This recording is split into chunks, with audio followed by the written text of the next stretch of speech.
نحمده ونصلي على رسوله الكريم اما بعد فاعوذ بالله من الشیطان الرجیم بسم اللہ الرحمن الرحیم۔ نماز تہجد اور وتر کے طریقے کے بارے میں بہت سے لوگوں کے ذہن میں کنفیوژن پائے جاتے ہیں، اس لیے بہتر ہے کہ ہم اس باب کو اچھی طرح سمجھ لیں۔ حضرت ابو امامہ رضی اللہ تعالی عنہ روایت کرتے ہیں کہ رسول اللہ صلی اللہ علیہ وسلم نے فرمایا، علیکم بقیام اللیل فإنه دأب الصالحین قبلکم وهو قربۃ لکم الی ربکم ومغفرۃ للسیئات ومنہاۃ عن الاثم۔ حضرت ابو امامہ رضی اللہ تعالی عنہ سے روایت ہے کہ رسول اللہ صلی اللہ علیہ وسلم نے فرمایا، تہجد ضرور پڑھا کرو کیونکہ وہ تم سے پہلے صالحین کی روش ہے۔ یعنی یہ نماز صرف امت مسلمہ کے لیے نہیں بلکہ ہم سے پہلے دیگر امتوں کے جو نیک لوگ گزرے ہیں ان کی روش بھی یہی ہے، اور تمہارے لیے اپنے رب کے قرب کا وسیلہ ہے۔ یعنی تہجد وسیلہ ہے کس کا؟ اللہ کا قرب حاصل کرنے کا، اور گناہوں کے مٹنے کا ذریعہ ہے، اور مزید گناہوں سے بچنے کا سبب ہے۔ یعنی پچھلے گناہوں کے صاف ہونے کا ذریعہ، نمبر 3 مزید گناہوں سے بچنے کی طاقت انسان کو نصیب ہوتی ہے اس کے ذریعے، یعنی گناہوں سے روک بنتا ہے۔ یہ روایت جو ہے ابن خزیمہ کی ہے۔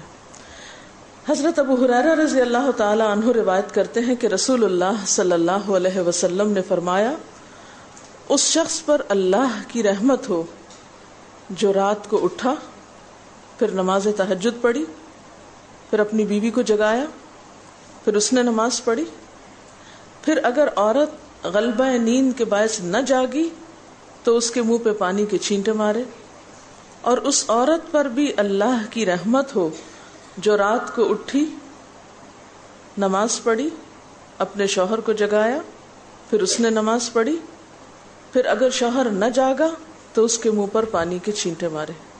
برابر کی بات ہے، دونوں کے لیے اجر بھی برابر کا ہے، اور دونوں کو حق بھی برابر کا ہے جگانے کا، اور دونوں کو پانی کا چھینٹا مارنے کا بھی حق ہے، اور اس میں کسی کی بھی بے عزتی کی بات نہیں۔ یعنی عورت اگر ایسا کرے اپنے شوہر کے ساتھ تو وہ اس کی طرف سے کوئی روڈنس نہیں ہوگی، کیونکہ عام طور پر جب کسی کو نیند کی حالت میں جگایا جاتا ہے اور خصوصاً اگر اس پہ پانی پھینک دیا جائے تو وہ کیا سمجھتا ہے کہ اس کی بہت بے عزتی ہو گئی یا اس کے ساتھ بہت برا کیا گیا، اور عموماً لوگ اس وقت بہت غصے کا مظاہرہ پھر کرتے ہیں کہ کیوں جگایا جا رہا ہے۔ حضرت ابو ہریرہ رضی اللہ تعالی عنہ کہتے ہیں کہ رسول اللہ صلی اللہ علیہ وسلم فرماتے تھے، فرض نماز کے بعد سب نمازوں سے افضل تہجد کی نماز ہے۔ یعنی فرائض بہرحال افضل ہے، اور نوافل میں سب سے افضل تہجد کی نماز ہے۔ رسول اللہ صلی اللہ علیہ وسلم نے فرمایا، جب انسان سوتا ہے تو شیطان اس کے سر کی گدی پر 3 گریں لگاتا ہے اور کہتا ہے کہ رات بڑی لمبی ہے، اس کو تھپکی دیتا ہے اور کہتا ہے لمبی رات ہے، ابھی سوئے رہو، ابھی ٹائم ہے، ٹھہر کے اٹھنا۔ یعنی اس کو سلائے رکھتا ہے۔ اگر وہ بیدار ہو کر اللہ کا ذکر کرے، یعنی آنکھ کھلے اور اللہ کا ذکر کو شروع کر دے تو ایک گرہ کھل جاتی، شیطان کے پھندے سے انسان آزاد ہونے لگتا ہے۔ اگر وضو کرے تو دوسری گرہ کھل جاتی، اگر نماز پڑھے تو تیسری گرہ کھل جاتی، اور وہ شادمان اور پاک نفس ہو کر صبح کرتا ہے۔ یعنی جو شخص صبح نماز کے وقت پر، تہجد کے وقت، یا پھر کم از کم فجر کے وقت اٹھ جاتا ہے، اللہ کا ذکر کرتے ہوئے وضو کرے اور پھر نماز پڑھ لے، سورج نکلنے سے پہلے پہلے یہ کام کر لے، تو وہ ایک مطمئن شخص کی طرح اٹھتا ہے، ورنہ اس کی صبح خبیث اور سست نفس کے ساتھ ہوتی۔ عام طور پر ہم اطمینان کی تلاش میں رہتے ہیں، سکون کی تلاش میں رہتے ہیں، اور یہ سوچتے ہیں کہ ہمیں ڈپریشن ہے یا ہمارے اندر ایک غم ہے، تو ہم اس کے اسباب نہیں جانتے کہ سبب کیا ہے۔ ان کے اسباب میں سے ایک بڑا سبب شیطان کی گرفت میں ہونا ہے. اور شیطان اپنی گرفت ویسے تو دن کے وقت بھی انسان پر رکھتا ہے، لیکن خصوصاً رات کے وقت جب انسان سو جاتا ہے تو وہ نہیں چاہتا کہ سوتا ہوا اٹھے انسان. اور اگر انسان ہمت کر کے اٹھ جاتا ہے، ذکر کرتا ہے، وضو کرتا ہے اور نماز پڑھ لیتا ہے تو یہیں سے اطمینان قلب کا آغاز ہو جاتا ہے، اس کی تسلی ہو جاتی. رسول اللہ صلی اللہ علیہ وسلم نے فرمایا اللہ تعالیٰ ہر رات آسمان دنیا پر نزول فرماتے ہیں، یعنی زمین سے سب سے قریبی آسمان پر. جب 1/3 رات باقی رہ جاتی ہے تو فرماتے ہیں ہے کوئی جو مجھے پکارے. اس وقت اللہ تعالیٰ بندوں کو پکارتے ہیں، ہے کوئی جو مجھے پکارے میں اس کی دعا قبول کروں، ہے کوئی جو مجھ سے مانگے میں اس کو دوں، ہے کوئی جو مجھ سے بخشش طلب کرے تو میں اس کو بخش دوں. گویا یہ وقت دعا کی قبولیت کا وقت ہے. انسان جو مانگے اس کو ملتا ہے، اور خصوصی طور پر بخشش کے طلب کرنے کا وقت ہے.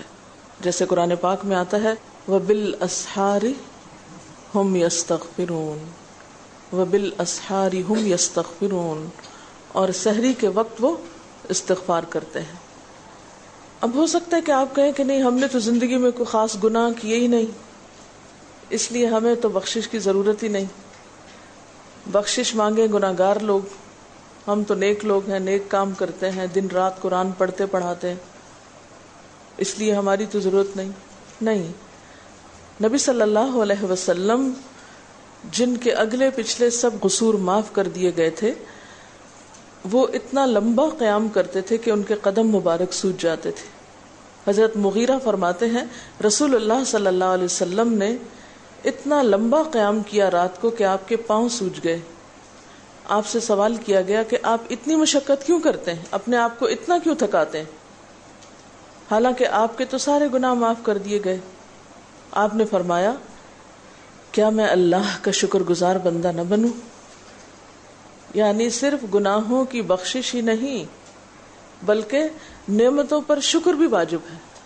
جہاں ایک طرف گناہوں کی بخشش انسان کے لیے اللہ کے قرب کے راستے ہموار کرتی ہے، وہاں اللہ تعالیٰ کا شکر ادا کرنا بندے کو اللہ کا قرب عطا کرتا ہے. اچھا، اب پہلی سنت میں آپ کو بتاؤں گی کہ اگر آپ تہجد کے وقت اٹھے ہیں تو سب سے پہلے آپ کیا پڑھیں گے. حضرت عائشہ رضی اللہ تعالی عنہا فرماتی ہیں کہ رسول اللہ صلی اللہ علیہ وسلم جب رات کو تہجد کے لیے اٹھتے تو یہ پڑھتے 10 بار اللہ اکبر، 10 بار الحمدللہ، 10 بار سبحان اللہ و بحمدہ، 10 بار سبحان الملک القدوس، 10 بار استغفر اللہ، 10 بار لا الہ الا اللہ، اور پھر 10 بار اللہم اعوذ بک من ضیق الدنیا و ضیق یوم القیامہ، میں تیری پناہ میں آتا ہوں دنیا کی تنگی سے اور قیامت کے دن کی تنگی سے. اللہم اعوذ بک من ضیق ضاد یہ قاف من ضیق الدنیا و ضیق یوم القیامہ، یہ بھی 10 بار. اور پھر فرماتے اللہم اغفر لی واہدنی وارزقنی وعافنی، پھر وضو کرتے اور تہجد شروع کرتے، یعنی یہ بھی وضو سے پہلے آپ پڑھ لیتے تھے. تو آپ کیا کر سکتے ہیں، جیسے آنکھ کھلی یا بستر پر لیٹے ہیں تو بعض اوقات ایسا ہوتا ہے نا کہ انسان سوچتا ہے اچھا ایک سائڈ پہ سو کے اتنے تھکے ہوئے ہوتے ہیں کہ آپ ایک دم نہیں اٹھ پاتے. حالانکہ آپ صلی اللہ علیہ وسلم کے نیند سے بیدار ہونے کا طریقہ کیا تھا کہ جب آپ اٹھتے تھے تو یکدم اٹھتے تھے، سستی کے مارے نہیں کہ کبھی ایک طرف لیٹ گئے پھر دوسری طرف سو گئے پھر دائیں طرف پھر بائیں طرف، نہیں. جب جاگنے کا وقت ہوتا تھا تو آپ فوراً اٹھ جاتے تھے. لیکن بسا اوقات ایسا ہوتا ہے کہ انسان تھکا ہوا ہوتا ہے، سائڈ بدل کے دوسری طرف کو ذرا لیٹتا ہے، تو یہ لیٹے لیٹے بھی آپ اذکار پڑھ سکتے ہیں. ٹھیک ہے، اور یہ سب آپ کو آتے ہی ہوں گے سوائے ایک وہ ذکر کے اللہم اعوذ بک من ضیق الدنیا و ضیق یوم القیامہ. اور ترتیب آپ یاد کر لیں، اپنے بیڈ سائڈ ٹیبل پہ یا بیڈ پہ یا کہیں بھی یہ نوٹس کسی پین کے ساتھ لکھ کے لگا دیں، چپکا دیں، اور جب یاد ہو جائے تو پھر اتار دیں، جب عادت بن جائے تو ہٹا دیں وہاں سے. ٹھیک ہے نا؟ جتنے دن عادت نہیں بنتی اتنے دن اپنے یادداشت کے لیے رکھ لیں. اسی طرح نیند سے اٹھ کر لا الہ الا اللہ وحدہ لا شریک لہ لہ الملک ولہ الحمد وہو علی کل شیء قدیر الحمد للہ وسبحان اللہ واللہ اکبر ولا حول ولا قوۃ الا باللہ. یہ بھی پڑھ سکتے ہیں. اچھا، ضروری نہیں کہ سب کچھ ایک ہی دن میں پڑھ لیں، یہ بھی آپ کر سکتے ہیں کہ ایک دن میں ایک چیز پڑھ لیں، دوسرے دن دوسری پڑھ لیں، تیسرے دن تیسری پڑھ لیں. ٹھیک ہے نا؟ اور اگر ساری ایک دن بھی پڑھنا چاہیں، دیکھیں وقت کی بات ہے نا. ہو سکتا ہے اس وقت عمر کے اس حصے میں آپ پہ بہت ذمہ داریاں ہوں، آپ یہ سب کچھ نہ پڑھ سکتے ہوں، لیکن زندگی کا ایک ایسا وقت بھی آتا ہے جب انسان بوڑھا ہو جاتا ہے، جب اس کے اوپر باقی ذمہ داریاں کم ہو جاتی ہیں، پھر نیند بھی کم ہو جاتی ہے، پھر زیادہ عبادت کا موقع ملتا ہے. تو ایسے میں جب انسان کے پاس عبادت کے لیے وقت اور موقع زیادہ ہو تو پھر یہ ساری چیزیں بھی پڑھ لیں. ٹھیک ہے نا؟ پھر اسی طرح یعنی یہ جو روایت ہے کہ جس میں آپ صلی اللہ علیہ وسلم نے فرمایا جو شخص نیند سے جاگے، اور یہ تہجد کے وقت ہی نہیں، اگر فجر کے لیے بھی آپ اٹھ رہے ہیں تو یہ دعا پڑھ سکتے ہیں، لا الہ الا اللہ وحدہ لا شریک لہ، اور پھر الحمد للہ وسبحان اللہ واللہ اکبر ولا حول ولا قوۃ الا باللہ. پھر کہے اللہم اغفر لی، پھر کیا پڑھے؟ اللہم اغفر لی. یا کوئی اور دعا کرے تو قبول ہوگی، اور اگر وضو کر کے نماز پڑھے تو وہ بھی قبول کی جائے گی. صبح اٹھتے ہی اللہ کی تعریف. اور آپ کو معلوم ہے کہ یہ جو چوتھا کلمہ ہے نا، لا الہ الا اللہ وحدہ، اس کو دعا بھی کہا گیا، حالانکہ اس میں صرف اللہ تعالیٰ کی حمد و ثنا ہے. اور یہ یوم عرفہ کی دعا ہے. حدیث میں آتا ہے کہ مجھے اور مجھ سے پہلے انبیاء کو اس دن کی جو بہترین دعا سکھائی گئی، یعنی یوم عرفہ کی دعا، وہ لا الہ الا اللہ وحدہ لا شریک لہ. حالانکہ اس میں مانگنے کی تو کوئی چیز ہی نہیں، صرف اللہ کی حمد و ثنا ہے. جیسے حضرت ایوب علیہ السلام نے کہا تھا انی مسنی الضر وانت ارحم الراحمین، مانگا کچھ نہیں، انت ارحم الراحمین، انت ارحم الراحمین. اللہ تعالیٰ کی تعریف کر کے، اللہ تعالیٰ کے نام کے ساتھ اس کو اگر انسان پکار لیتا ہے تو یہ بھی اس کے لیے بہت کافی ہے. ایک اور روایت میں آتا ہے رسول اللہ صلی اللہ علیہ وسلم جب تہجد کے لیے اٹھتے، یعنی آپ ایک مرتبہ اٹھے، یعنی جو صحابی روایت کرتے ہیں، تو آپ نے بیٹھنے کے بعد آسمان کی طرف نظر کر کے سورۃ آل عمران کی آخری 11 آیات 190 سے لے کر 200 تک 11 آیتیں یہ پڑھی. ان فی خلق السماوات سے لے کر بالکل آخر تک. یعنی ضروری نہیں کہ کھڑے ہو کر آپ آسمان کی طرف دیکھیں، آپ اٹھے ہیں، چارپائی پہ بیٹھے ہوئے ہیں، ابھی وضو کے لیے نہیں گئے، بیٹھ کے آسمان کی طرف دیکھ کے پڑھ کے پھر اٹھ سکتے ہیں. اب اس میں آپ دیکھیں نا کہ انسانی نفس کی بھی ایک رعایت ہو جاتی ہے. لیٹے لیٹے آپ نے ایک ذکر پڑھ لیا، بیٹھ کے آپ نے دوسرا پڑھ لیا، پھر آپ وضو کو چلے گئے، تو اس میں وہ جو ایک طبیعت کی کسل مندی ہوتی ہے وہ بھی ساتھ ساتھ اللہ کے ذکر سے دور ہوتی جاتی ہے، اور ایک سٹیپ کے بعد دوسرا سٹیپ لینا بھی آسان ہو جاتا ہے. اچھا، اس میں آپ دیکھیں حکمت کیا ہے کہ آپ صلی اللہ علیہ وسلم نے کیا فرمایا کہ آسمان کی طرف دیکھ کے پڑھا جائے تاکہ اچھی طرح آنکھیں کھل جائیں. تو زبانی یاد کرنے کا مطلب یہ نہیں کہ آپ آنکھیں بند کر کے سوئے سوئے پڑھیں، کیونکہ بعض اوقات ایسا ہوتا ہے نا، آنکھ کھلتی ہے، ذکر شروع کرتے ہیں اور پھر پتہ ہی نہیں چلتا اور ذکر آدھے میں رہ جاتا ہے اور سو چکے ہوتے ہیں. اور پھر اگر آپ کو زبانی یاد نہیں ہوگی نا، دیکھ کے پڑھیں گے تو وہ الماری کی طرف ہی دیکھتے رہیں گے، آسمان کی طرف نہیں دیکھ سکیں گے، تو پھر سنت پوری نہیں ہو سکے گی. اور اسی طرح حضرت ابن عباس روایت کرتے ہیں کہ جب رسول اللہ صلی اللہ علیہ وسلم رات کو تہجد کے لیے کھڑے ہوتے تو اللہ اکبر تکبیر تحریمہ کے بعد یہ دعا پڑھتے، اللہم لک الحمد انت قیم السماوات والارض ومن فیہن ولک الحمد لک ملک السماوات والارض ومن فیہن ولک الحمد انت نور السماوات والارض ولک الحمد انت ملک السماوات والارض وَلَكَ الْحَمْدُ أَنْتَ الْحَقُّ وَوَعْدُكَ الْحَقُّ وَلِقَاؤُكَ حَقٌّ وَقَوْلُكَ حَقٌّ وَالْجَنَّةُ حَقٌّ وَالنَّارُ حَقٌّ وَالنَّبِيُّونَ حَقٌّ وَمُحَمَّدٌ صلی اللہ علیہ وسلم حق والساعة حق اللہم لک اسلمت وبک آمنت وعلیک توکلت وإلیک انبت وبک خاصمت وإلیک حاکمت فاغفر لی ما قدمت وما اخرت وما اسررت وما اعلنت انت المقدم وانت المؤخر لا الہ الا انت۔ الہی تیرے ہی لیے ہے ساری تعریف، زمین و آسمان اور جو کچھ ان میں ہے سب کو تو ہی قائم رکھنے والا ہے۔ تیرے ہی لیے ہے ساری تعریف، زمین و آسمان اور جو کچھ ان میں ہے اس سب کی بادشاہی تیرے ہی لیے ہے۔ تیرے ہی لیے ہے ساری تعریف، تو ہی روشن کرنے والا ہے زمین و آسمان کو، تیرے ہی لیے ہے ساری تعریف۔ تو ہی بادشاہ ہے زمین و آسمان کا، تیرے ہی لیے ہے ساری تعریف۔ تو حق ہے، تیرا وعدہ حق ہے، تیری ملاقات حق ہے، تیرا کلام حق ہے، جنت حق ہے، جہنم حق ہے، تمام انبیاء حق ہیں اور محمد صلی اللہ علیہ وسلم حق ہیں، قیامت حق ہے۔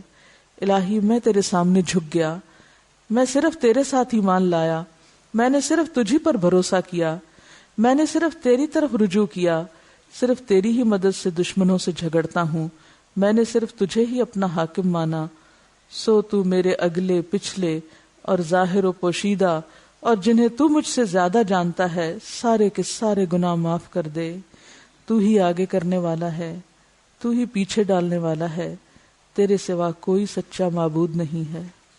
یہ جو دعا استفتاح ہے تہجد کے وقت کی، یہ باہر نہیں نماز کے اندر پڑھنے کی دعا ہے۔ ہم دعا مانگتے ہیں اللہم اجعلنی لک ذکارا لک شکارا، ان دعاؤں کے پڑھے بغیر ذکار کیسے بن سکتے ہیں؟ ذکار کا صیغہ تو فعال کے اوپر ہے نا، بہت زیادہ ذکر کرنے والا۔ والذاکرین اللہ کثیرا والذاکرات، تو ذاکرات کیسے بن سکتے ہیں جب تک کہ یہ دعائیں زبانی نہ آتی ہوں اور اپنے وقت پر نہ پڑھی جاتی ہوں۔ ویسے بھی ذکر بہت اچھی چیز ہے، لیکن جو مسنون ذکر ہے اور جو نبی صلی اللہ علیہ وسلم کے طریقے کے مطابق ہے، جو اطمینان قلب اور خوشی اس وقت اس کام کو اس طریقے پہ کر کے نصیب ہوتی ہے، وہ اس کے علاوہ نہیں ہوتی۔ اگرچہ اس سے خوشی ہوتی ہے لیکن اس طرح کی نہیں نصیب ہوتی، اس طرح کا اطمینان نہیں ہوتا۔ آپ تجربہ کر کے دیکھ لیں، سنت کے مطابق زندگی گزارنا اور اپنی مرضی کے مطابق زندگی گزارنا، یہ دو مختلف لائف سٹائلز ہیں، دو مختلف طریقہ ہے زندگی ہیں، دونوں کا امپیکٹ فرق ہوتا ہے، اثرات فرق ہوتے ہیں۔ اور یہ نہیں کہ یہ کوئی بہت مشکل عمل ہے، بہت مشکل کوئی نہیں ہے، ہم کر سکتے ہیں، لیکن بات یہ ہے کہ ہم کرنے کی کوشش کریں، ارادہ تو کریں۔ پہلے تو آپ اپنے آپ سے یہ پوچھیں ارادہ بھی کیا کہ نہیں، کیونکہ اگر ارادہ ہو گیا نا تو کام بھی ہو جائے گا۔ مشکل یہ ہے کہ ہم جب کوئی ایسا کام سنتے ہیں تو پھر سوچتے نہیں ہمارا تو حالات اتنے کٹھن ہیں کہ یہ عمل ہمارے لیے نہیں، ویسے بھی نفل ہے، کوئی بات نہیں، نہ بھی ہو سکا تو کیا ہے، یہی کہہ کے ہم چھوڑ دیتے ہیں چیزوں کو کہ نہیں۔ لیکن میں سمجھتی ہوں کہ جو عمر آپ بچیوں کی خاص طور پر اس وقت ہے، اس عمر کو غنیمت سمجھے، اور اس میں آپ نے جو کچھ اب یاد کر لیا، عادت ڈال لی، وہ اگلی زندگی میں شدید مصروفیت کے باوجود بالکل عادت ثانیہ ہو جائے گی، ایک روٹین ہو جائے گی اور آپ کو مشکل نہیں ہوگی۔ لیکن اگر اب نہیں عادتیں ڈالی، کل کو یا نئے سرے سے عادت ڈالنا بہت مشکل ہوگا۔ سنت مشکل نہیں ہے، صرف یہ ہے کہ ارادے، نیت اور پھر کوشش کی ضرورت ہے۔ کر لیں گے تو ہو بھی جائے گا، آخر کرنے والے کرتے ہی ہیں نا۔ لیکن جب پہلے ہی سے سوچ لیتے نہیں بڑا مشکل، وہ تو اللہ والے کرتے ہیں اور وہ تو نیک لوگوں کا کام ہے، ہم تو نہ اللہ والے ہیں اور نہ ہی نیک ہیں، تو کیوں نہیں ہے، ہو جائے۔ اب آپ صلی اللہ علیہ وسلم کے تہجد کی کیفیت کیا تھی؟ حضرت ابو ذر کہتے ہیں کہ رسول اللہ صلی اللہ علیہ وسلم نے تہجد میں اتنا قیام کیا کہ اس ایک آیت کو پڑھتے پڑھتے صبح کر دی، ایک آیت پڑھتے پڑھتے صبح کر دی۔ کون سی آیت تھی وہ؟ ان تعذبہم فانہم عبادک وان تغفر لہم فانک انت العزیز الحکیم۔ ایک آیت کو اتنی دفعہ پڑھا اور پڑھتے رہے اور پڑھتے رہے اور پڑھتے رہے، اسی میں صبح ہو گئی۔ تو طویل قیام جو ہے ضروری نہیں کہ وہ صرف کس وقت ہو، کوئی لمبی سورت پڑھ کے ہی، چھوٹی صورت بھی ہو سکتی ہے، لیکن روح کے ساتھ، شعور کے ساتھ اگر آپ دہرا کے بھی پڑھیں. مثال کے طور پہ آپ نے کوئی صورت یاد کر لی ہے اور آپ پڑھنے کھڑے ہوئے ہیں اور آپ کو صحیح طرح آتی نہیں ہے، یا آتی ہے تو اتنی تیز نہیں آتی، بہت رٹی ہوئی نہیں ہے، تو کوئی بات نہیں، ایک ایک آیت کو 2 دفعہ 3 دفعہ بھی آپ اس کو پڑھ سکتے ہیں، اور اس طرح بھی پڑھ کے لمبا کر سکتے ہیں. یعنی طویل قیام صرف زیادہ قرات سے ہی نہیں، مختلف طریقوں سے ہو سکتا ہے. یہ آیت ہے سورۃ المائدہ کی 118 نمبر آیت ہے. اگر تو انہیں عذاب دے تو وہ تیرے بندے ہیں، اور اگر تو انہیں معاف کر دے تو یقیناً تو غالب اور حکمت والا ہے. حضرت حذیفہ رضی اللہ تعالی عنہ نے نبی صلی اللہ علیہ وسلم کو تہجد پڑھتے دیکھا. وہ کہتے ہیں سورۃ فاتحہ کے بعد آپ نے سورۃ بقرہ پڑھی، پھر رکوع کیا. آپ کا رکوع آپ کے قیام کی مانند تھا. ہماری تو کمر نہ ٹوٹ جائے. کر کے تو ذرا دیکھیں. میں نے زندگی میں پہلی دفعہ رمضان میں طویل رکوع اور سجدے کا موقع ملا. اس سے پہلے تو اس طرح کا سچ پوچھے کانسیپٹ بھی کوئی نہیں تھا، کیونکہ بہت سی چیزیں جب ہم پڑھتے ہیں تو ہم کہتے ہیں ہاں یہ نبی صلی اللہ علیہ وسلم کے لیے ہے، یہ تو آپ کی شان ہے اور آپ کا مقام ہے. ہم تو عام کمزور بندے ہیں. اصل میں ہم کمزور کیوں ہیں؟ اس لیے کہ ہم نے اپنی انرجیز بیکار باتوں میں بہت لگا رکھی ہیں، بیکار غم پالے ہوئے ہیں، بیکار مشغلے ہیں، بیکار گفتگویں ہیں. انرجی تو لگتی ہے نا. آپ فضول کی باتیں سوچیں تو کیا انرجی نہیں لگے گی؟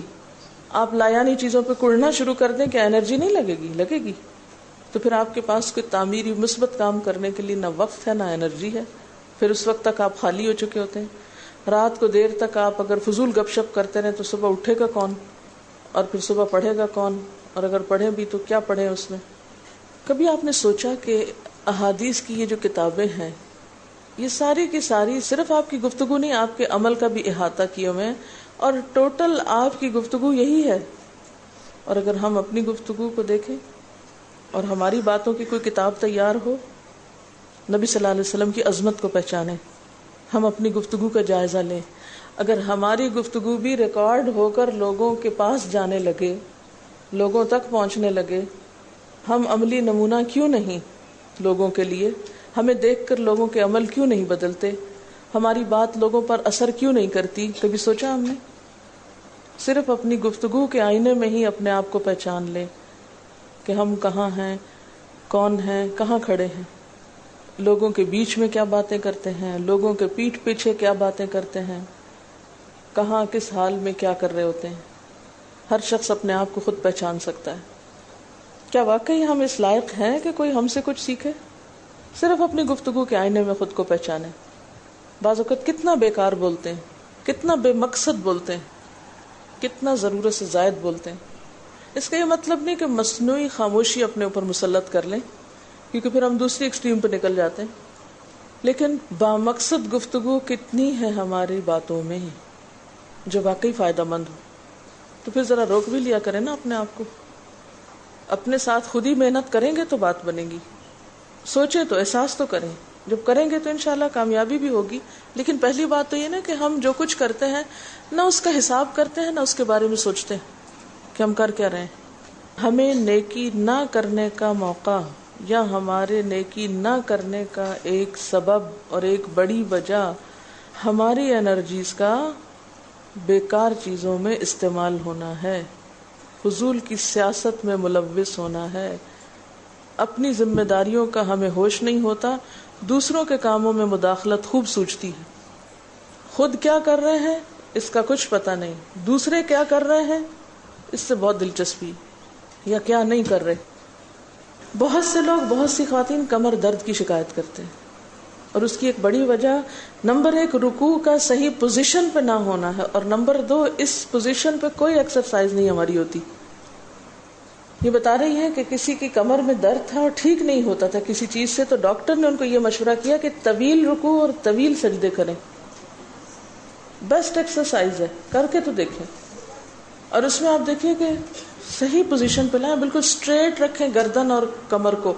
پیٹھ اور گردن ایک لائن میں آنی چاہیے. بہت سے لوگ یوں ٹیڑھی کرتے ہیں، یوں کر کے بس کرتے ہیں. یہ غلط پوزیشن ہے، اس سے تو اور بیمار ہو سکتے ہیں.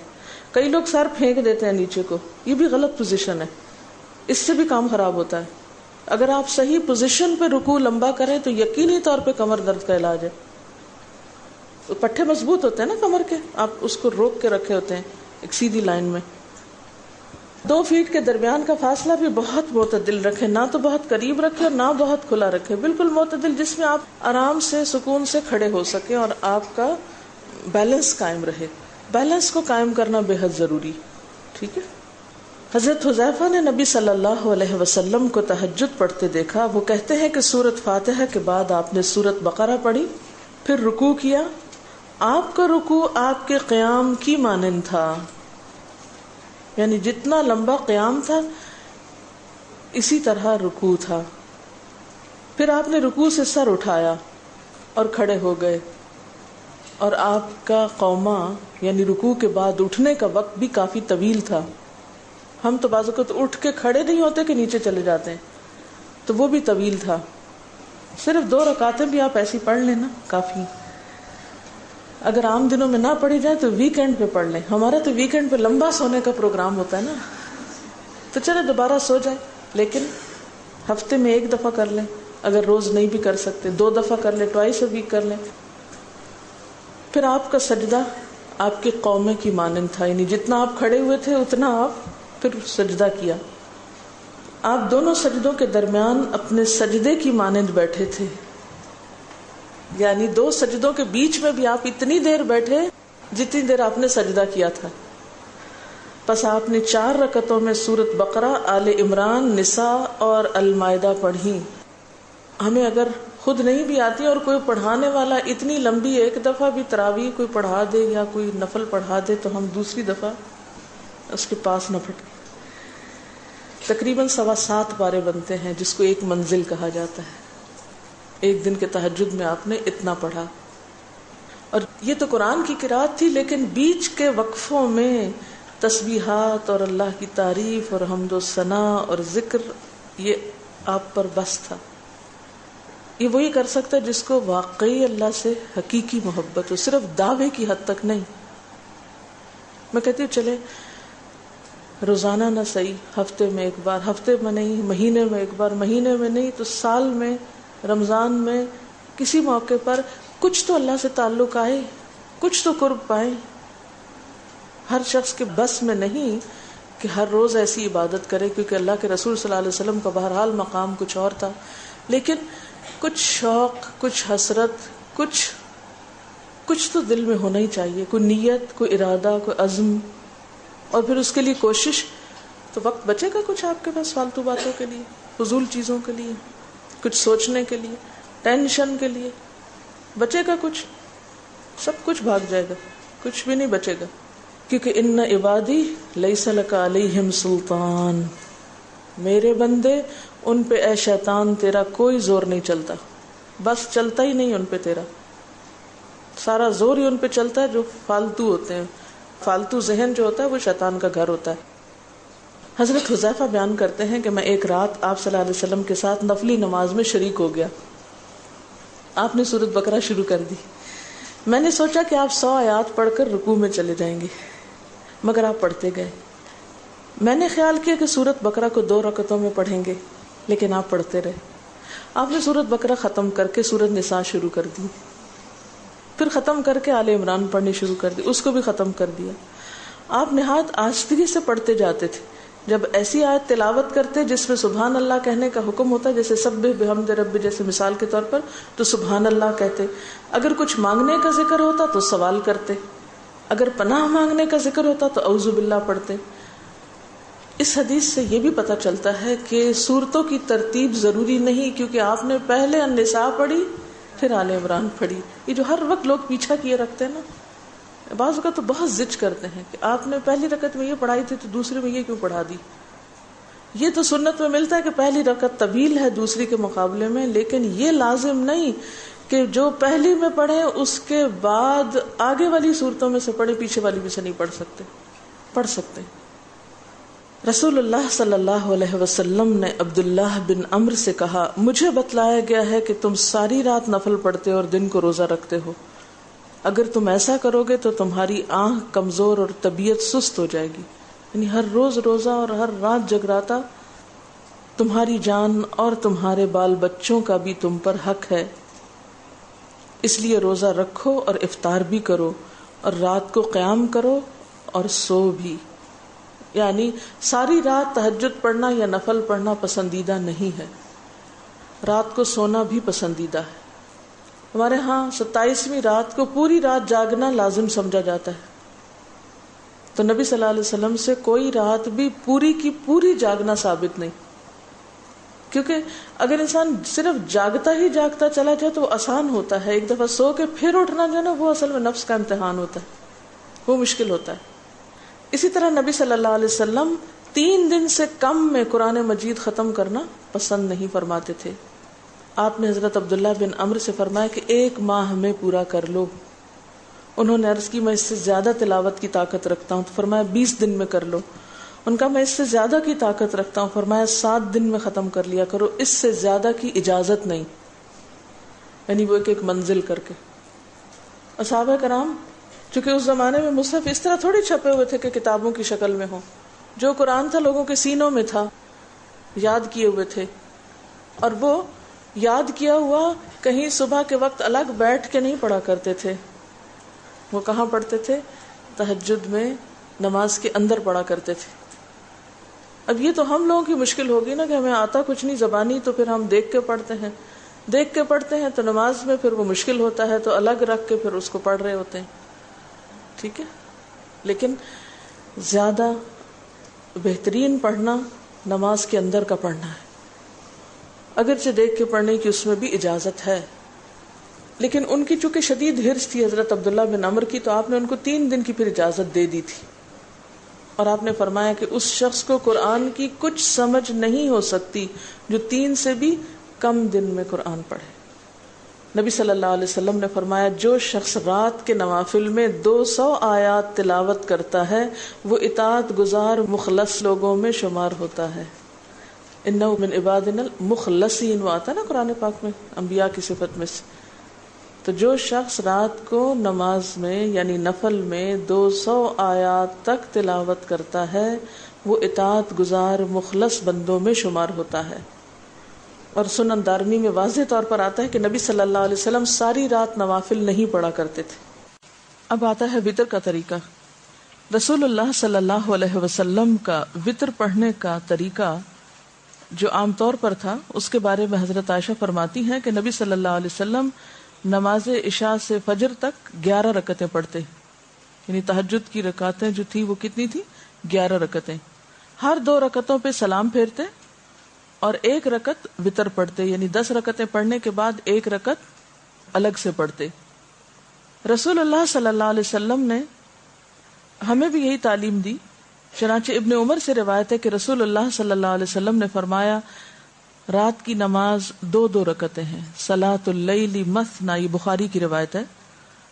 فاذا خفت الصبح فاوتر بواحدۃ، پھر جب تمہیں صبح ہونے کا خطرہ ہو تو 1 رکعت پڑھ لو، اور یہ تمہاری 1 رکعت نماز کو طاق بنا دے گی، یعنی وتر کر دے گی. رسول اللہ صلی اللہ علیہ وسلم نے فرمایا، اور یہ مسلم کی روایت ہے، کہ وتر آخر رات میں 1 رکعت ہے.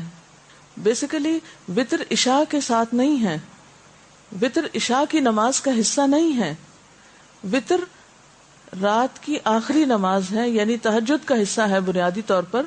لیکن جو لوگ تہجد نہیں پڑھ سکتے یا نہیں پڑھتے تو وہ سہولت کی خاطر پھر رات ہی کو پڑھ لیتے ہیں عشاء کے ساتھ. رسول اللہ صلی اللہ علیہ وسلم نے فرمایا جب تم رات کو نوافل پڑھنا شروع کرو تو پہلے 2 ہلکی رکعتیں ادا کرو. اور اس میں آپ کیا کر سکتے ہیں، مثلا تحیۃ الوضو کے 2 نفل آپ ہلکے سے پڑھ لیں. ٹھیک ہے نا، وضو کر کے تہجد شروع کرنے سے پہلے ہلکی رکعتیں، یعنی جس میں چھوٹی کوئی صورتیں 2 پڑھ کے تو اسے آپ ختم کر لیں، اور نیت میں رکھیں کہ آپ یہ تحیۃ الوضو پڑھ رہے ہیں. اور اس کے بعد پھر آپ دوسرے نوافل بھی پڑھ سکتے ہیں. آپ صلی اللہ علیہ وسلم نے رات کا قیام کیا، 2 ہلکی رکعتیں پڑھی، پھر 2 طویل رکعتیں پڑھی، پھر ان سے ہلکی 2 طویل رکعتیں پڑھی، پھر ان سے ہلکی 2 طویل رکعتیں، پھر ان سے ہلکی 2 طویل رکعتیں، پھر ان سے ہلکی 2 طویل رکعتیں، پھر 1 وتر. یعنی پہلے 2 ہلکی رکعتیں، پھر اس کے بعد طویل نماز یعنی 2 لمبی رکعت، پھر اس کے بعد ہر 2 رکعتیں جو تھی وہ پہلے سے کم ہوتے ہوتے پھر 1 وتر پہ آ گئی. یعنی کرنے کا تو آپ کچھ بھی کر لیں، لیکن وہ جو اتباع کا معاملہ ہے نا کہ چھوٹی چھوٹی چیزوں میں فالو کرنا، اس کا اپنا ہی ایک مزہ ہے، اپنا ہی ایک لطف ہے، اور یہ مسلم کی روایت ہے۔ پھر 1 رکعت وتر پڑھا اور یہ 13 رکعتیں ہوئی۔ حضرت عائشہ روایت کرتی ہیں کہ رسول اللہ صلی اللہ علیہ وسلم 1 رکعت وتر پڑھتے، آخری 2 رکعتوں اور 1 رکعت کے درمیان بات چیت بھی کرتے، یعنی اگر وتر آپ اس طرح پڑھ رہے ہیں کہ 2 ایک دفعہ پڑھ کے اور ایک دفعہ، تو اس کے بیچ میں سلام کر کے بات بھی ہو سکتی۔ حضرت ابن عمر روایت کرتے ہیں کہ رسول اللہ صلی اللہ علیہ وسلم وتر کی 2 اور 1 رکعت میں سلام سے فصل کرتے، یعنی اگر 3 رکعت پڑھ رہے ہیں تو 2 پڑھ کے سلام پھیر کے پھر 1 الگ۔ حضرت ابن عباس سے کہا گیا کہ امیر المومنین حضرت معاویہ نے 1 ہی وتر پڑھا ہے۔ حضرت ابن عباس نے فرمایا کہ انہوں نے درست کام کیا، وہ فقیہ اور صحابی ہیں۔ یہ بخاری کی روایت ہے۔ امام مروزی فرماتے ہیں کہ فصل کی 1 رکعت والی احادیث زیادہ ہیں، یعنی اس طرح پڑھنے کا طریقہ زیادہ روایت ہوا ہے۔ کس طرح؟ یعنی 3 رکعتیں مغرب کی طرح پڑھنے کی ممانعت ہے، 3 رکعتوں میں 2 الگ پڑھ کے سلام پھیر کے اور پھر 1 کھڑے ہو کے الگ پڑھ لی۔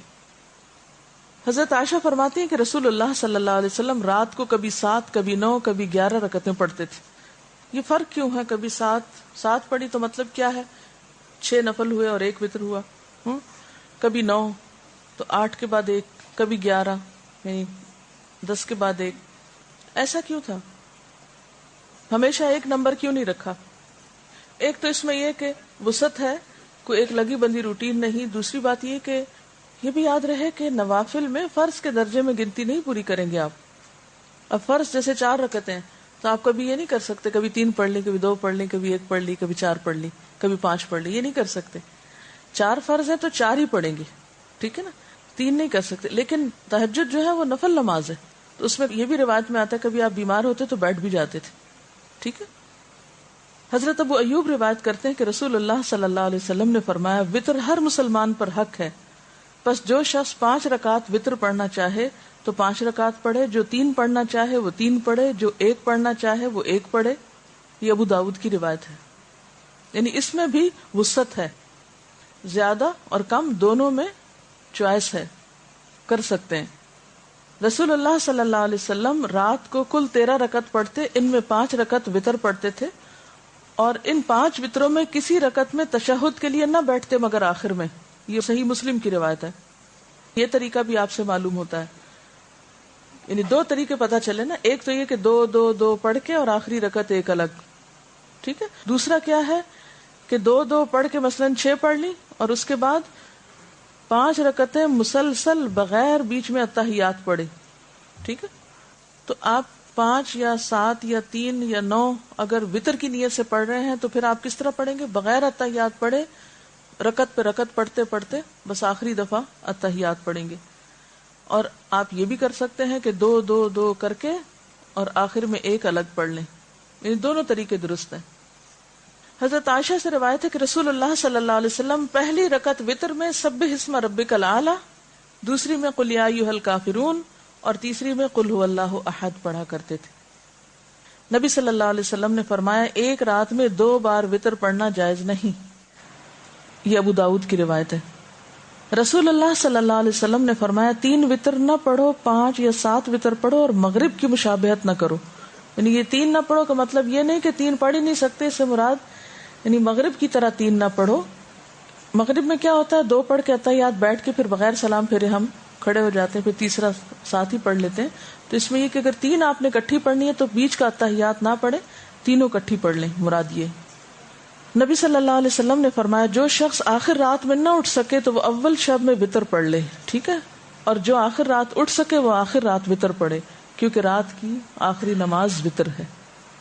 نبی صلی اللہ علیہ وسلم نے فرمایا رات کو اپنی آخری نماز وتر کو بناؤ، یعنی اگر تہجد کی نیت ہے تو پھر وتر صبح پہ چھوڑ دو، لیکن اگر یہ شک ہے کہ پتہ نہیں آنکھ کھلے گی کہ نہیں تو پڑھ کے سو جاؤ۔ اور اس صورت میں اگر آپ پھر پڑھ رہے ہیں دوبارہ تو کیا کریں گے؟ پھر خالی نفل بھی پڑھ سکتے ہیں۔ ایک رات میں 2 دفعہ نہیں، یعنی رات کو بھی پڑھے پھر سویرے اٹھ کے دوبارہ وتر پڑھے، ایسا نہیں ہوتا۔ اگر آپ کو پڑھ لی ہے تو پڑھ لی ہے، اگر سویرے آنکھ کھل گئی ہے نفل پڑھنا چاہتے ہیں پڑھ لیں۔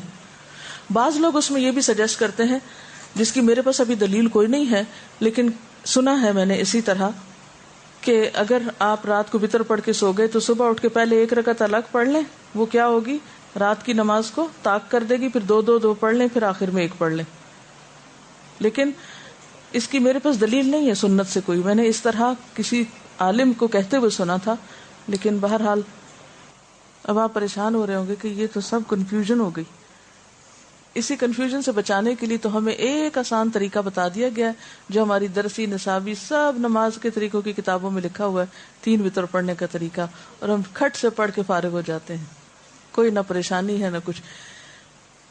میرا آپ سے سوال یہ ہے کہ یہ اتنی ورائٹی کیوں ہے؟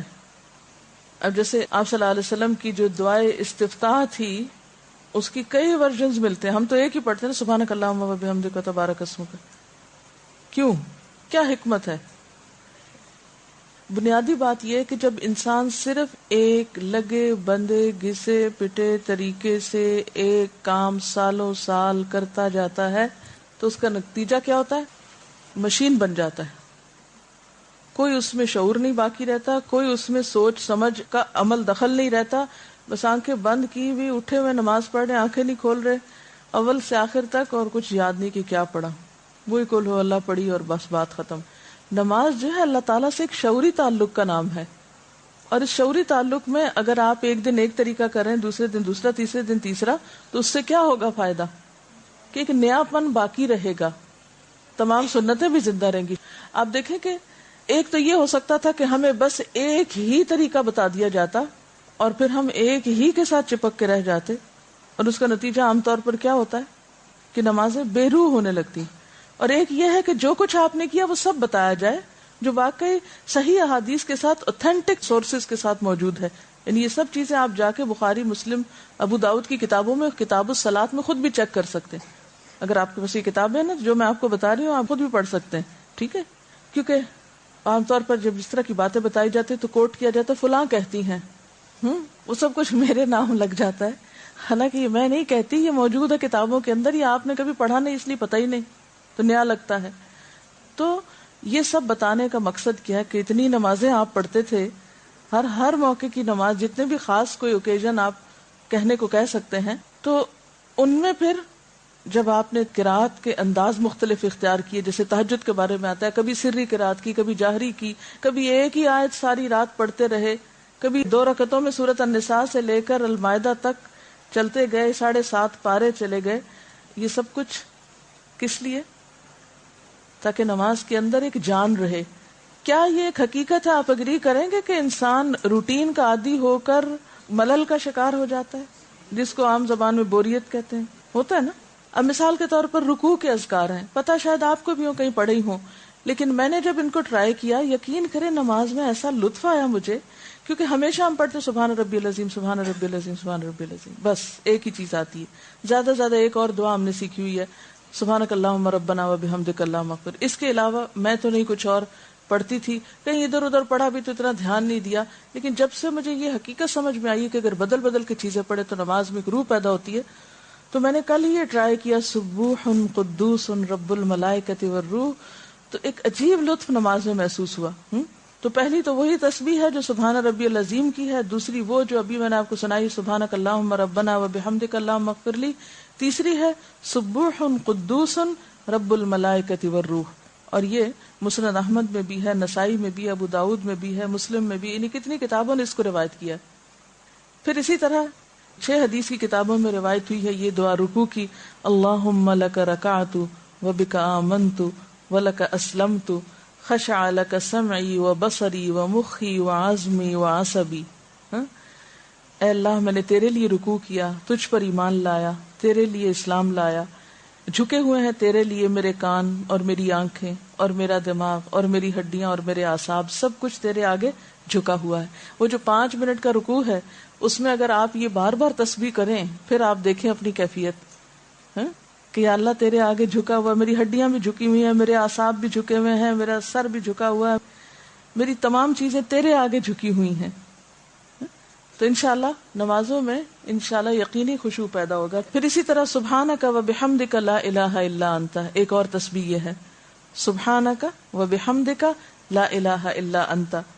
پھر اسی طرح سبحان ذی الجبروت والملکوت والکبریاء والعظمت، سبحان ذی الجبروت والملکوتی والکبریاء والعظمتی. کوئی مشکل نہیں ہے اگر یہ آتی ہو. فجر کی نماز میں ایک پڑھ لیجئے، ظہر میں دوسری، عصر میں تیسری، مغرب میں چوتھی، عشاء میں پانچویں، تہجد میں ایک اور. تو بدل بدل کے آپ پڑھیں گے تو انشاءاللہ نماز کی جو تاثیر ہے وہ آپ محسوس کریں گے انشاءاللہ تعالی.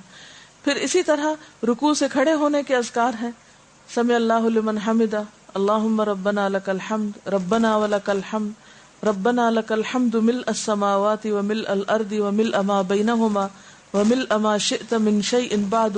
کیونکہ وہ ایک حدیث میں آپ نے پڑھا تھا نا کہ جتنا طویل آپ نے قیام کیا اتنا ہی آپ نے رکوع کیا، اور جتنا طویل رکوع کیا اتنا ہی کھڑے ہو کے دوبارہ قوما کیا.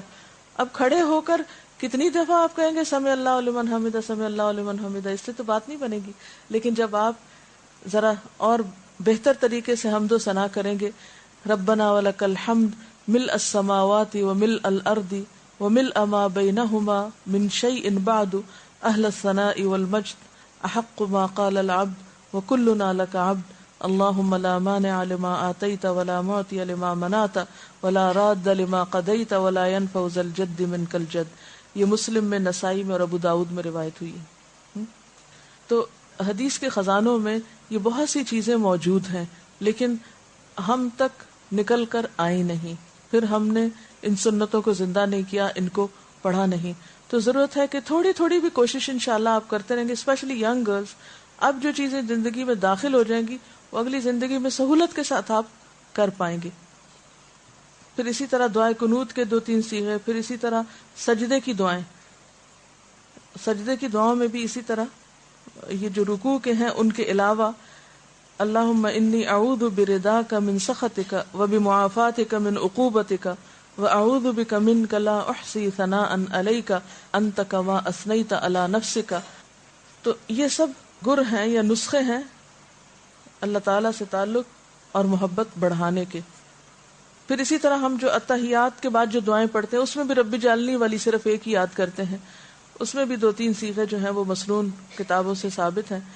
پھر اس کے بعد سلام پھیرنے کے بعد جو دعائیں ہیں، اور اسی طرح جو دعائیں استفتاح ہے جو ابھی میں ذکر کر رہی تھی کہ صرف یہی نہیں ہے جو ہم پڑھ لیتے ہیں سبحانک اللہم، بلکہ اس کے علاوہ اللہم باعث بینی.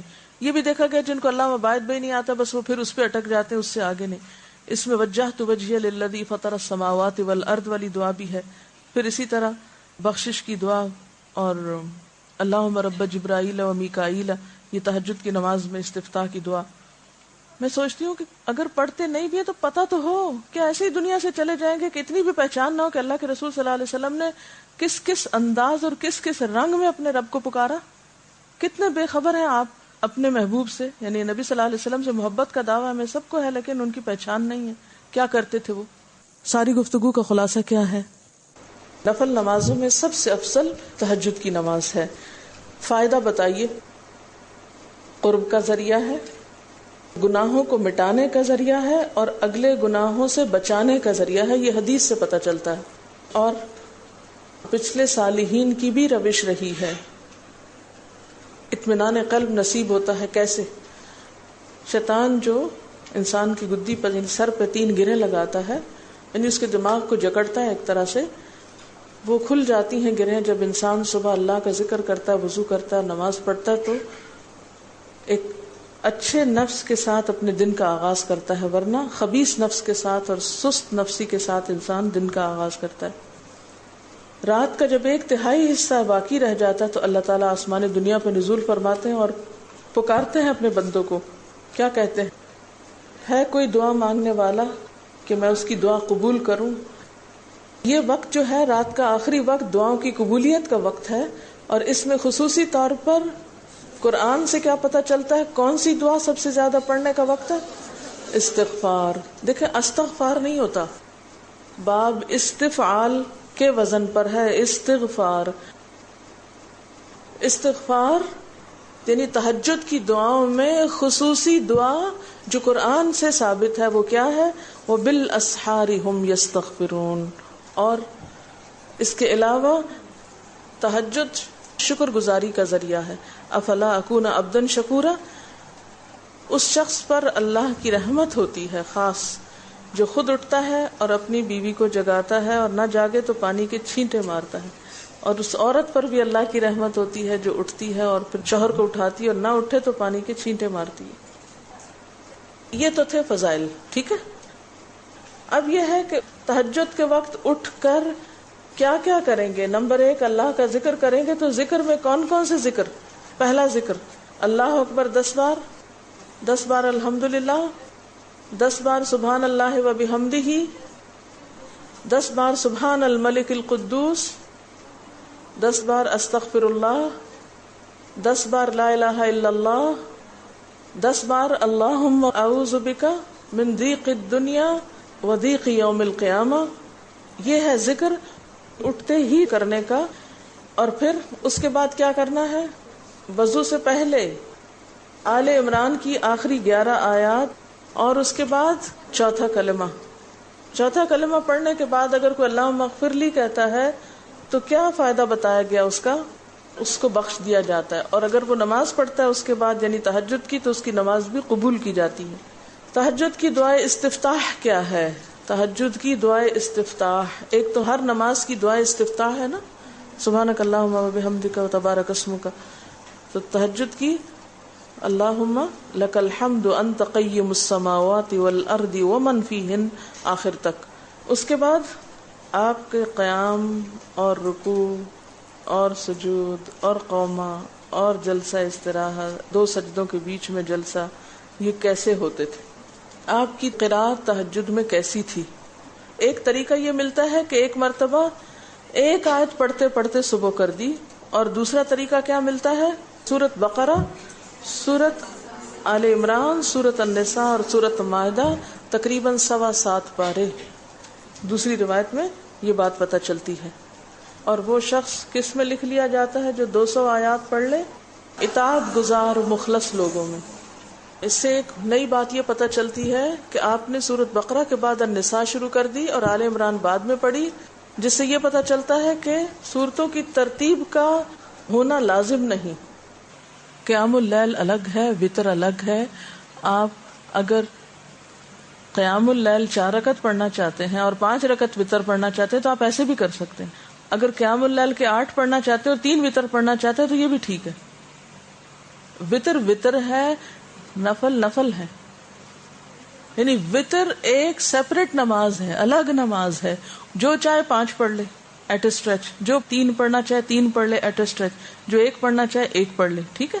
اچھا، اس سے پہلے نوافل آپ 2 پڑھنا چاہیں 2 پڑھ لیں، 4 پڑھنا چاہیں 4 پڑھ لیں، ٹھیک ہے۔ لیکن آپ صلی اللہ علیہ وسلم اگر 5 وتر پڑھتے تھے تو پھر باقی نوافل 4 پڑھتے تھے۔ یہ نہیں کہ آپ پہلے 10-20 نفل پڑھیں اور پھر اس کے بعد وتر۔ جلدی جلدی پڑھنے سے بہتر ہے کہ آپ کے طریقے پر لمبی نماز پڑھیں، لیکن اس کو سنت کے اندر ہی رہنے دیں۔ قیام اللیل کیا ہے؟ رات کے شروع میں ہو تو تراویح کہلاتا ہے، بعد میں ہو تو تہجد۔ اگر پہلے پڑھ لیا ہے تو بعد میں تکلف نہ کریں، لیکن اگر آپ 2 وقت میں، یعنی آپ کہتے ہیں کہ ویسے تو میری آنکھ نہیں کھلتی، چلو میری نمازیں پتہ نہیں کتنی زندگی میں ضائع ہوئی، کیونکہ آپ کو پتہ ہے یہ حدیث مجھے بہت ڈراتی ہے کہ ایون جو لوگ پوری نماز بھی پڑھتے ہیں تو کسی کو اس کی نماز میں سے 10واں حصہ ملتا ہے، کسی کو اس کی نماز میں سے 5واں حصہ ملتا ہے۔ اور ایک حدیث میں آتا ہے کہ لک من صلاتک ما اقلت منہا، تمہارا اپنی نماز میں اتنا ہی حصہ ہے جس کو تم نے سمجھ کے پڑھا۔ اقلت یعنی جو تمہاری شعوری نماز تھی۔ اب اللہ ہی بہتر جانتا ہے جو ہم پڑھتے ہیں وہ کتنا حصہ ہمیں اس میں سے نصیب ہوتا ہے۔ تو اب اگر کوئی شخص رمضان میں اٹھ ہی گیا ہے رات کو، تو آپ اسے کہ نہیں پابندی لگ گئی تمہاری، بس سٹاپ یہیں ختم کرو، رات کو تراویح پڑھ چکے اب نفل نہیں تہجد کے وقت پڑھو، تو نہیں، پڑھنے دیں اس کو نفل، کیونکہ نوافل پہ کوئی قید نہیں ہے۔ ایک ہے احسن مسنون طریقہ، ٹھیک ہے، جو آپ صلی اللہ علیہ وسلم کا تھا، صحابہ کرام نے اختیار کیا اس کے بعد، اور ایک یہ ہے ہم جیسے نکمے لوگوں کا کہ جو اتنی ذاتیاں اپنی جان پر اتنے قصور کرتے ہیں، ادھر سے صحیح نہیں پڑی ادھر سے صحیح نہیں پڑی، تو جب جو موقع نصیب ہو پھر اس سے فائدہ اٹھا لیں۔ تو ایسی چیزوں پہ لوگوں پہ بہت سختی کر کے انہیں روکے نہ کہ اچھا رات کو پڑھ کے آئے تھے اب پھر تم کیوں کھڑے ہو گئے، رکو رکو یہاں، ایسا نہیں کریں، کرنے دیں، نفل ہی ہے نا، ٹھیک ہے نا۔ لیکن سنت بتا دیں کہ مسنون کیا ہے۔ آج کی وتر کی نماز میں سے کیا بات یاد رکھنے کی ہے؟ وتر رات کی آخری نماز ہے۔ دوسری بات یاد رکھنے کی، وتر 1 3 5 بھی ہو سکتے ہیں اور اس سے زیادہ 9 تک بھی ہو سکتے ہیں، تہجد اور وتر دو الگ الگ نمازیں. وتر نہ عشاء کی نماز کا حصہ نہ تہجد کی نماز کا حصہ. یہ رات کی آخری نماز ہے. چاہے تو عشاء کے بعد پڑھ لیں, چاہے تو تہجد کے بعد پڑھ لیں. سبحانک اللہم و بحمدک نشہد ان لا الہ الا انت نستغفرک و نتوب الیک. والسلام علیکم و رحمۃ اللہ وبرکاتہ.